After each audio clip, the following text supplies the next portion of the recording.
Hi అండి, welcome to my channel RSMS Universe. నేను మీ స్వాతి. ఇవాల్టి రెసిపీ ఏంటంటే పిల్లలకు చాలా ఇష్టమైన రెసిపీ అండి. అదే స్వీట్ చపాతీ.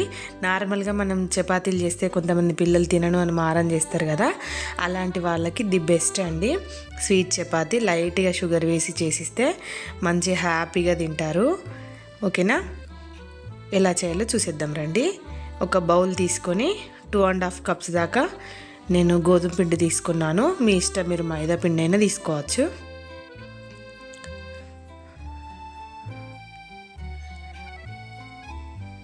దీంట్లో కొద్దిగా ఆయిల్ వేసుకోవాలి. ఆయిల్ వేసుకొని ఆయిల్ మొత్తం పిండిలో కలిసేలాగా మొత్తం మంచిగా మిక్స్ చేసుకోవాలండి. నేనైతే చిన్నప్పుడు చాలా తినేదాన్ని, నాకు ఇష్టమైన రెసిపీ ఇది. కానీ చిన్నప్పుడు ఎలా అంటే ఇలా స్వీట్ చపాతీ అలవాటు అయిపోతే మళ్ళీ నార్మల్ చపాతీలు తినరేమో అని చెప్పేసి చేసేవాళ్ళు కాదు ఎక్కువ. నేను కూడా మా పిల్లల కోసం ఎప్పుడో ఒకసారి ఇలా చేసిస్తూ ఉంటాను.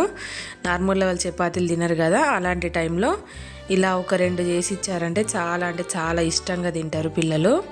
అందుకోసమని నేను ఎప్పుడో ఒకసారి ఇలా చేసిస్తాను పిల్లల కోసమని. మీరు కూడా ఒకసారి ట్రై చేసి పెట్టండి, పిల్లలకి చాలా ఇష్టంగా తింటారు. దీనిలో మనం సేమ్ చపాతీ పిండిని ఎలా కలుపుకుంటామో అదే విధంగా పిండిని మంచిగా కలుపుకోవాలి. కొంచెం కొంచెం వాటర్ వేస్తూ సేమ్ చపాతీ పిండి ఎలా ఉంటుందో అలాగే ఇది కూడా కలుపుకోవాలి. కాకపోతే చపాతీలాగా మంచిగా రావాలి, చపాతీలు సాఫ్ట్గా రావాలి, మంచిగా పొంగాలి అంటే కంపల్సరీ మనం పిండిని మంచిగా ప్రెస్ చేస్తూ కలపాలండి. ఇది ఒక్కటే సీక్రెట్. చాలామందికి అసలు చపాతీలు సరిగ్గా రావు, పొంగట్లేదు అంటారు కదా. అలాంటి వాళ్ళు ఏం చేయాలంటే పిండిని మొత్తం ఫస్ట్ ఒకసారి కలిపేసి ఇక్కడ నేను చూపిస్తున్న విధంగా గట్టిగా ప్రెస్ చేస్తూ మంచిగా కలపాలి.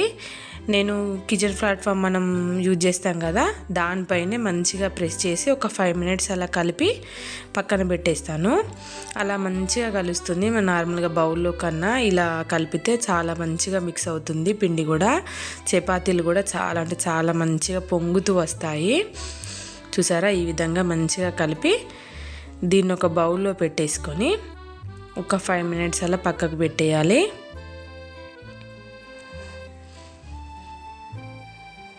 మొత్తం స్మూత్గా కలిసింది. చూసారా? చూడ్డానికి స్మూత్గా మంచిగా అనిపిస్తుంది కదా. దీన్ని ఒక 5 మినిట్స్ పక్కన పెట్టేశాను. 5 మినిట్స్ తర్వాత మనం చూస్తే మొత్తం మంచిగా నానిపోయి ఉంటుంది పిండి కూడా. చూసారా? సాఫ్ట్గా ఉంది. ఇలా సాఫ్ట్గా ఉంటే చపాతీలు కూడా మంచిగా వస్తాయి, మంచిగా పొంగుతాయండి. ఒక చపాతీ చేసే అంత ముద్ద తీసుకొని దాన్ని మంచిగా రౌండ్గా ప్రెస్ చేసి మనం కుడుములు చేసుకుంటాం కదా, సేమ్ ఆ టైప్లో చేసుకోవాలి. ఇప్పుడు దీంట్లోకి మనం షుగర్ యాడ్ చేసుకుందాం. ఒక చిన్నపాటి బౌల్ లాగా ఆ పిండిని చేసుకొని అప్పుడు దాంట్లో షుగర్ వేసుకోవాలి. మీ ఇష్టం, ఆప్షనల్. మీ స్వీట్నెస్ని బట్టి 1 స్పూనా 2 స్పూన్సా అలా మీ ఇష్టాన్ని బట్టి వేసుకోవాలి. తర్వాత అంచులు ఉంటాయి కదా, ఆ అంచులన్నీ పైకి అంటూ షుగర్ని లోపలికి అనుకుంటూ అంచులన్నీ పైకి అంటూ మొత్తం అంచులన్నీ ఒక దగ్గరికి కలిసేలాగా మంచిగా పైకి పిండిని సాగదీస్తూ మొత్తం అన్ని అంచులు కలపాలి.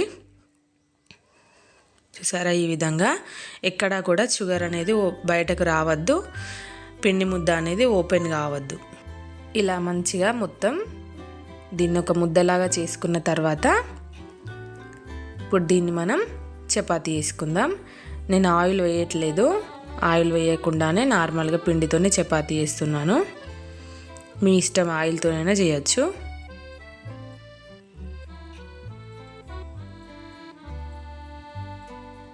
ఈ చపాతీని మీ ఇష్టం, పల్చగా అయితే పల్చగా, లావు అయితే లావు, మీ ఇష్టాన్ని బట్టి చేసుకోవచ్చు. నేనైతే చిన్నప్పుడు చాలా తినేదాన్నండి. కాకపోతే అప్పుడు నార్మల్ చపాతీలు తినరు పిల్లలు అని చెప్పేసి అప్పుడు ఎక్కువ చేసేవాళ్ళు కాదు.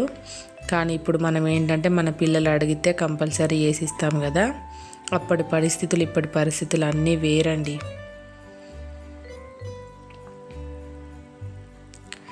చూసారా, నాకు వీలైనంత పలచగా చేసుకుంటున్నాను. కాకపోతే షుగర్ ఉంటుంది కదా, అతుక్కోకుండా మనం చేసే ప్లేస్లో అతుక్కోకుండా చూసుకోవాలి. చూసారా, చపాతీ అయిపోయింది. ఇప్పుడు దీన్ని తీసి పక్కన పెట్టేసుకుందాం. ఇప్పుడు స్టవ్ వెలిగించి స్టవ్ పైన పెనం పెట్టేసుకోవాలి. పెనం కొంచెం హీట్ అయిన తర్వాత అప్పుడు ఆయిల్ వేసుకోవాలి. చపాతీ వేసే ముందు ఆయిల్ వేయాలి, అండ్ చపాతీ వేసిన తర్వాత కూడా రెండు వైపులా ఆయిల్ వేస్తూ చపాతీని ఫ్రై చేయాలి. లేదంటే దీంట్లో ఉన్న షుగర్ బయటకు వచ్చేసి చపాతీ మొత్తం అతుక్కుపోతుంది పెనంకి. ఫ్రై చేసేటప్పుడు మాత్రం కొంచెం ఆయిల్ ఎక్కువ పడుతుంది.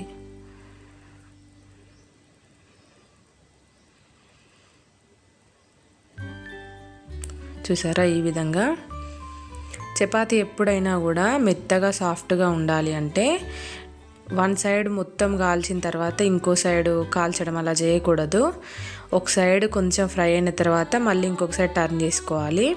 సేమ్ అదే ప్రాసెస్లో చపాతీ ఫ్రై అయ్యేదాకా చేసుకున్నామంటే చపాతీ సాఫ్ట్గా ఉంటుంది.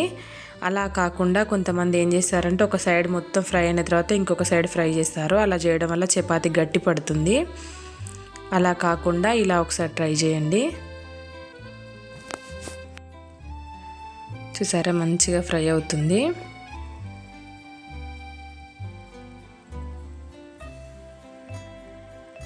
టూ సైడ్స్ మంచిగా టర్న్ చేస్తూ చపాతీని మంచిగా ఫ్రై చేయాలి.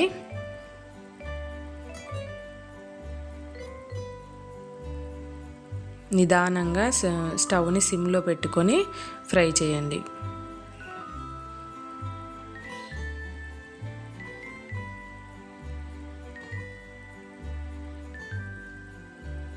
చూసారా, ఇప్పుడు దీన్ని వేరే ప్లేట్లోకి తీసుకుందాం. మంచిగా ఫ్రై అయిపోయింది ఇది.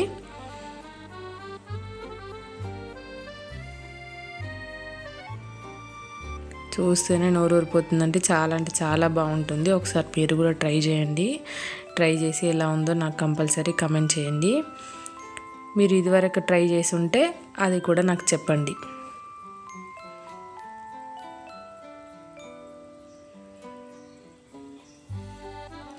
మిగతా చపాతీలన్నీ కూడా ఇలాగే ఫ్రై చేసుకుంటున్నాను.